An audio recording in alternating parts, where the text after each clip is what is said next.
आज का टॉपिक है आपका युग्मक जनन अर्थात गैमेटोजेनेसिस। मेल के अंदर टेस्टिस बनते हैं। जो मेल रिप्रोडक्टिव ऑर्गन्स हैं वो टेस्टिस होते हैं, और फीमेल में जो रिप्रोडक्टिव ऑर्गन्स होते हैं उन्हें हम ओवरी अर्थात अंडाशय कहते हैं। दोनों की ही जर्मिनल एपिथेलियम से, जो जर्मिनल एपिथेलियम होती है, टेस्टिस में पाई जाने वाली जो जर्मिनल एपिथेलियम होती है जिनसे जनन कोशिकाएं बनती हैं, और ओवरी में भी जनन एपिथेलियम पाई जाती है, तो इनसे जर्मिनल एपिथेलियम जो है इनमें मियोसिस होने से यानी कि अर्धसूत्री विभाजन के फलस्वरूप गैमीट्स बनते हैं। आप लोगों को पता होगा और जानकारी है कि आपको, इनसे गैमीट्स बनते हैं।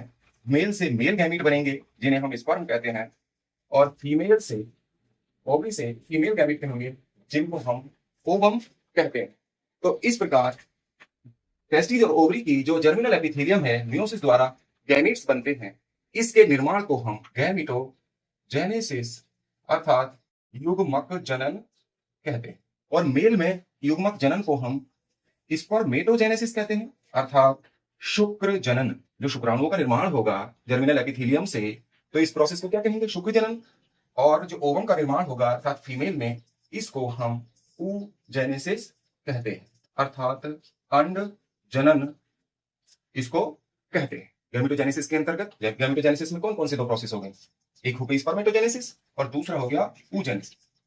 ऊजेनेसिस का मतलब है जर्मिनल एपिथेलियम से ओवम बनना, और स्पर्मेटोजेनेसिस का मतलब है जर्मिनल एपिथेलियम से स्पर्म बनना। शुक्राणु जनन या शुक्र जनन अर्थात स्पर्मेटोजेनेसिस। देखिए, स्पर्मेटोजेनेसिस में क्या होता है, दो मुख्य प्रोसेसेस होती हैं। पहली प्रोसेस है जो टेस्टिस की जर्मिनल एपिथेलियम होती है। जो जर्मिनल एपिथेलियम है टेस्टिस में जो पाई जाती है, वो डिवीजन करके स्पर्मेटिड्स बनाएगी, और स्पर्मेटिड्स जो सेल्स हैं ये मॉडिफाई होकर, दूसरी स्टेप में मॉडिफाई होकर, रूपांतरित होकर या वृद्धि करके स्पर्म्स अर्थात शुक्राणुओं का निर्माण करती है। देखिए, अब इसको हम चित्रात्मक रूप से एक डायग्राम द्वारा, रेखा चित्र की सहायता से आपको समझाने की कोशिश करते हैं। देखिए, प्राइमरी जो सेल्स हैं, जो जर्मिनल एपिथेलियम की जो प्राइमरी जर्म सेल्स हैं, जो जर्मिनल एपिथेलियम है जो डिवीजन बनाएगी, या जर्मिनल एपिथेलियम, तो जिनमें बंटवारा होता है उनको हम प्राइमरी जर्म सेल्स कहते हैं। जो प्राइमरी जर्म सेल्स हैं अर्थात प्राथमिक जनन कोशाएं, प्राथमिक जनन कोशाएं जो हैं टर्मिनल एपिथेलियम की ही सेल्स हैं, जिनको हम प्राइमरी जर्म सेल्स कहते हैं। प्राइमरी जर्म सेल्स को हम चित्र के रूप में दिखाते हैं। ये मान लीजिए ये प्राइमरी जर्म सेल्स होती है। इनमें बार बार माइटोसिस होता है, यानी कि माइटोसिस होगा अनेक बार। समसूत्री विभाजन द्वारा डिवाइड होंगी और अनेक कोशिकाएं बनाएंगी। ये अनेक बार विभाजित होकर कौन सी डिवीजन द्वारा विभाजित होंगी? ये माइटोसिस डिवीजन द्वारा विभाजित होंगी, और इनसे अनेक कोशिकाएं बनेंगी। ये जिनको हम, यानी प्राइमरी जर्म सेल से बहुत सारी कोशिकाएं बनेंगी जिनको हम स्पर्मेटोगोनिया कह देते हैं। इनका नाम हो जाता है स्पर्मेटोगोनिया। देखिए, ये जो सारी सेल्स हैं, जो प्राथमिक जनन कोशिकाएं हैं, वो डिप्लॉयड होती हैं।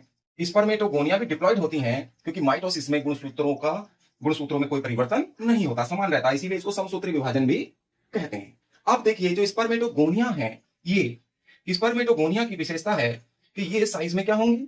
इंक्रीज हो जाएंगी। यहां चित्र बना रहे हैं हम, साइज में इंक्रीज हो जाएंगी, यानी कि ग्रोथ हो जाएगी। न्यूट्रिशन प्राप्त करके ये न्यूट्रिशन प्राप्त करेंगी, न्यूट्रिशन लेंगी और साइज में बड़ी हो जाएंगी।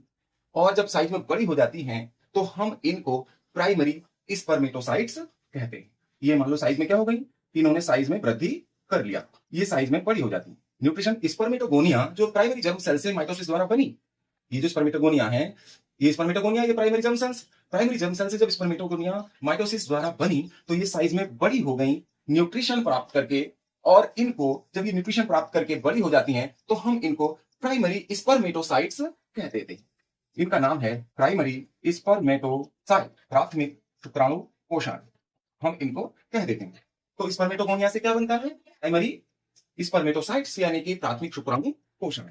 यही जो प्राइमरी शुक्राणु कोशाएं, ये भी 2n होती हैं, डिप्लॉयड होती हैं, और ये शुक्राणु की मदर सेल होती हैं, अर्थात इनको हम स्पर्म मदर सेल भी कह सकते हैं। इन्हीं से मियोसिस होगा। अब इनमें मियोसिस होता है, देखिए, पहला मियोसिस होगा फर्स्ट मियोटिक डिवीजन, अर्थात पहला मियोसिस अर्थात पहला अर्धसूत्री विभाजन होगा, जिससे ये दो सेल्स में बट जाएगी। इन सेल्स को हम यहां ऐसे बनते हैं, टू सेल्स में ये बट जाएगी पहले मियोसिस द्वारा, और इन दोनों सेल्स को हम यहाँ प्राइमरी स्पर्मेटोसाइट्स कह रहे हैं, इनको हम सेकेंडरी स्पर्मेटिड्स कहते हैं, अर्थात द्वितीयक शुक्राणु कोशाएं।